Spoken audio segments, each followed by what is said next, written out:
দাক আজি এটা আহ্বান জনাইছিলোঁ যে প্ৰদীপ দা আপুনি এইবাৰ নিৰ্বাচনত এনে বিজেপিৰ মহুৰা হ'বলৈ গৈ আছে, বিজেপিৰ হাথিয়াৰ হ'বলৈ গৈ আছে। আপোনাক বিজেপিয়ে সম্পূৰ্ণৰূপে ধ্বংস কৰি পেলালে। উজনি অসমখন অসম গণ পৰিষদ চাফা কৰি দিলে বিজেপিয়ে। চাবুৱা লাহোৱাল সমষ্টি আছিলে, তাত পুনাকন বৰুৱাক ছিট নিদিলে। শিৱসাগৰত প্ৰদীপ দাক ছিট দিছিলে, সেইটোও ছিট কাঢ়ি ল'লে।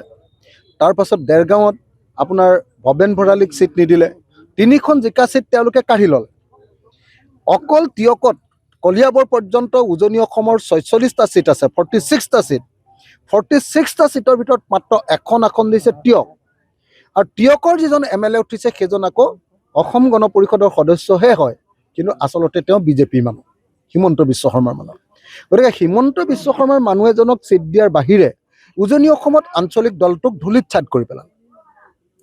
এতিয়া প্ৰদীপ দাৰ নিচিনা এজন মানে কি কয় আত্ম মানে হেৰি এজন থকা, আত্মমৰ্যাদা থকা এজন আঞ্চলিকতাবাদী নেতা, তেওঁ কেনেকৈ এজন হত্যাকাৰী আনি তেওঁক কেনেকৈ ধ্বংস কৰি পেলালে সকলোৱে জানে। এতিয়া প্ৰদীপ দাই কি 7,000 8,000 ভোট পাব, তাতকেতো আৰু বেছি ভোট এতিয়া শিৱসাগৰত নাপায়।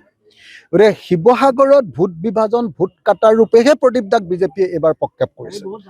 আৰু যেতিয়া শিৱসাগৰৰ ভোট কাটিবৰ কাৰণে তেওঁ প্ৰক্ষেপ কৰিছে, প্ৰদীপ দাই তাৰ বিৰোধিতা কৰিছে, তেতিয়া কিন্তু প্ৰদীপ দাক ব্লেকমেইল কৰিছে বিজেপিয়ে যে আপুনি যদি এইবাৰ নিৰ্বাচনত প্ৰতিদ্বন্দ্বিতা নকৰে আৰু ভোট যদি নাকাটে, তেতিয়াহ'লে আপোনাৰ ব্যৱসায় বাণিজ্য চব বন্ধ কৰি দিম। সেইবুলি কোৱাৰ পাছত মই ভাবোঁ কোনো আত্ম অভিমানী মানুহে হিমন্ত বিশ্ব শৰ্মাৰ দাদাগিৰিত কেতিয়াও আৰু ইলেকশ্যন নেখেলে। সেইকাৰণে মই তেখেতৰ প্ৰাৰ্থিত্ব উঠাই ল'বলৈ আহ্বান জনাইছিলোঁ।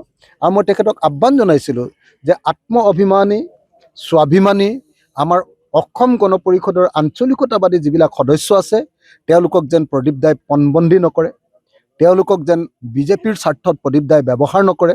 তাৰ কাৰণে প্ৰদীপ দাই এইবাৰ নিৰ্বাচনী ৰণৰ পৰা আঁতৰি থকাটো তেওঁৰ সন্মানৰ কথা আছিলে। নহ'লে এইবাৰ তেওঁৰ জীৱনৰ ৰাজনৈতিক কেৰিয়াৰ সম্পূৰ্ণৰূপে শেষ হৈ যাব। সেইকাৰণে প্ৰদীপ দাক মই আহ্বান জনাইছিলোঁ যে হিমন্ত বিশ্ব শৰ্মাৰ কব্জাৰ পৰা আপুনি ওলাই আহক। Thank you. যিকোনো খবৰৰ বাবে যোগাযোগ কৰক আমাৰ এই নম্বৰত 9181 307 2221।